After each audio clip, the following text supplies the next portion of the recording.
Indian External Affairs Minister S. Jaishankar has issued two direct and stern warnings to Pakistan. First, India will hit terror headquarters deep inside Pakistan if a repeat of the Pahalgam terror attack happens anytime in the future, and Islamabad won't be able to stop the Indian forces.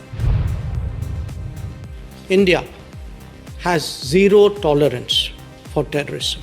And second, POK belongs to India, and Pakistan will have to agree to vacate the legal Indian territory under its illegal occupation. Kashmir is part of India.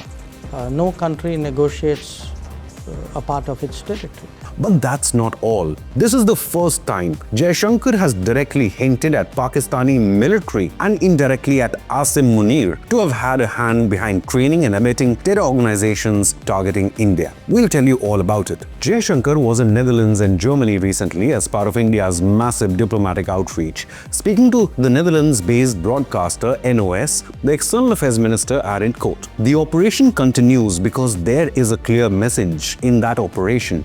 If there are acts of the kind we saw on April 22nd, there will be a response. We will hit the terrorists. If they are in Pakistan, we will hit them where they are," unquote. Jaishankar has also categorically rejected that Trump or any other country influenced India's decision to agree to a ceasefire. And we stopped the nuclear conflict. I think it could have been a bad nuclear war.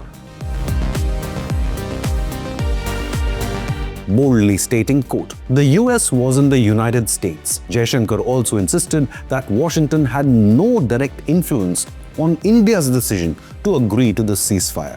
Directly contradicting US President Trump, who has on multiple occasions stressed that he got India and Pakistan to agree to stop fighting by using trade as leverage. Jaishankar says India agreed to a ceasefire only after achieving all its military objectives of eliminating terror HQ inside Pakistan in 9 cities, which the world has verified through drone video recordings as well as satellite imagery. Even though Pakistanis backed by Turkey and China continue to live in denial.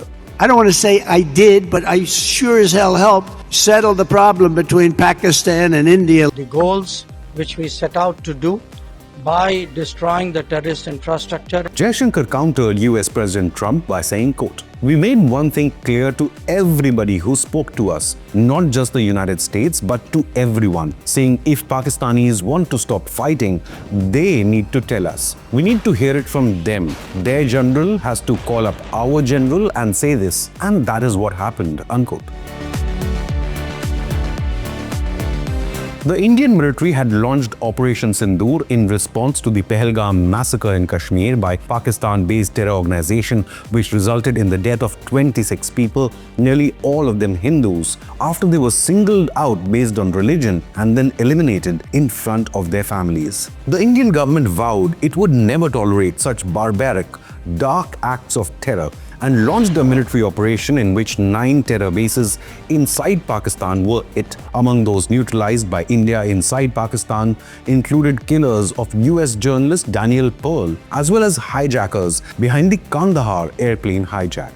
India's strike reportedly resulted in the elimination of nearly 100 members of UN-designated terror organizations like Jaish and Lashkar. But soon Pakistan military showed its true colors to the world. It was seen attending funerals of the terror group, standing shoulder to shoulder with globally designated extremists. Now, while it's unlikely Pakistan will end association with state-sponsored terror, India has made one thing absolutely clear. Acts of terror will be considered an act of war by Pakistan. On Kashmir, Jaishankar was even bolder. Kashmir has been part of India for centuries. It was mentioned in Hindu texts Mahabharata in 400 BC, eons before the concept of Pakistan even existed. Even in 1947, entire Jammu and Kashmir legally acceded to India, including POK, which remains under Pakistan's illegal occupation. Jaishankar reminded the world, saying, quote, "As for Jammu and Kashmir, it is a historical fact that it joined India when India and Pakistan separated in 1947. Our position is that the illegal occupiers should return their illegally occupied parts to the rightful owner, and that is us," unquote. Jaishankar also shut down any talks of mediation by a third party over Kashmir, stating India will settle the issue bilaterally with Pakistan, adding that no country negotiates a part of its territory. There is one segment of Kashmir which is under illegal occupation by Pakistan since 1947-48. We would like to discuss with them when they propose to leave that part. Unquote. One of the most stunning revelations of Jaishankar's Europe outreach, however, is that he has exposed the nexus between Pakistan military, the ISI intelligence agency, and UN-designated terror organizations like Lashkar and Jaish. Jaishankar says Pakistan's ploy of playing the victim card just doesn't work, and the world knows Pakistani establishment is intertwined with such global terror groups. He elaborated, quote, "We should not go along with the narrative Pakistan does not know what's going on. The most notorious terrorists on the United Nations list are in Pakistan. They operate in big cities in broad daylight. Their addresses are known, their activities are known, their mutual contacts are known.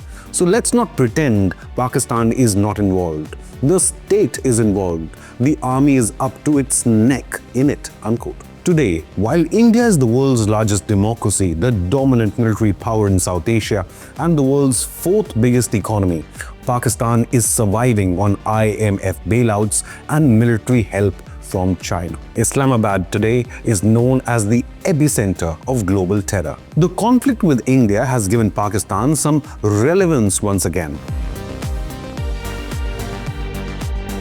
India has launched a diplomatic outreach globally to expose Pakistan's policy of state-sponsored terror. 7 multi-party delegations have been set up to reach out to the international community and expose Pakistan. To hide its sheer military failure, Pakistan lied about downing Indian fighter jets and destroying an S-400, all of which have been fact-checked to be false. Instead, voices are rising within Pakistan, asking Asim Munir, just how did India neutralize entire Pakistani defenses to first hit 9 terror camps and then smash 11 Pakistani air bases at will? उन्होंने 9-10 की रात के ऊपर पाकिस्तान पे missile attack किए, नूर Khan base पे और multiple bases पे। हिंदुस्तान ने अपने बैलिस्टिक मिसाइल अभी लॉन्च किए हैं, एक नूर खान एयरपोर्ट पे गिरा है। The Indian delegations will visit 32 countries. They are expected to convey a strong message of India's zero-tolerance approach against terror and its right to self-defense. The Ministry of External Affairs has equipped the delegations with detailed dossiers on Pahalgam attack and its link to Pakistan-based terror outfit Jaish, whose headquarters India destroyed nearly 150 kilometers deep inside Pakistani territory. This facility was visited by international media, confirming India's precision attack. India's Foreign Secretary emphasized that the strikes were proportionate, precise and non-escalatory, targeting only terror infra such as LET base in Muridke and JEM HQ in Bahawalpur. On the 22nd of May, India officially kick-started its diplomatic outreach with teams of delegates landing in Japan and the UAE. While the United Arab Emirates is a country that holds geopolitical weight in the Islamic world, Japan, on the other hand, is a key Asian ally holding strong diplomatic ties with India. The Indian embassy in the UAE noted that the Gulf nation was the first to host Indian delegation post-Operation Sindoor. It said in a post on platform X that both sides reaffirmed their commitment to combat terror in all its forms and manifestations. Dr. Ali Al-Nuaimi, chairman of Defense Affairs, stated, quote, "Terrorism is against the whole humanity and international community must act now," unquote. UAE President Al Nahyan was among the first to categorically condemn the Pahalgam terror attack. In Japan, the Indian embassy added in a statement posting on platform X stating, quote, Japanese FM reiterated Japan's support to India's fight against terror and expressed appreciation for the restraint shown by the Indian side. He called for punishing the perpetrators of terror activities, unquote. Indian delegations are also visiting allies including Indonesia, Malaysia, Republic of Korea, and Singapore. One thing is clear, India's outreach is to counter Pakistan's narrative so that the UN Security Council or UNSC is not misled nor deceived by the constant peddling of propaganda. Pakistan is just promoting religious extremism in the garb of Kashmir rebellion. Kashmir is India and Kashmiris stand with India against Pakistani terror. Still, Pakistan will continue its fake propaganda, first denying India's absolute military domination and then peddling lies on Kashmir. But Islamabad's fake narrative is falling apart, and India will never allow terror to succeed.